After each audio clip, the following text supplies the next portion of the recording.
Bir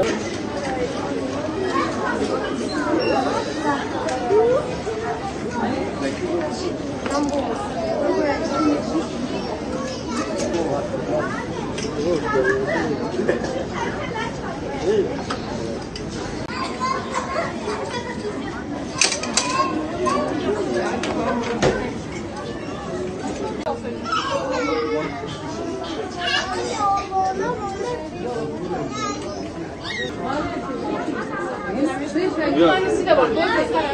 Aynı benimki.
Van Umut Kervanı Yardım Derneği olarak mübarek Ramazan ayının başından şimdiye kadar derneğimize kayıtlı olan ailelerimize birçok konuda destek olduk inşallah.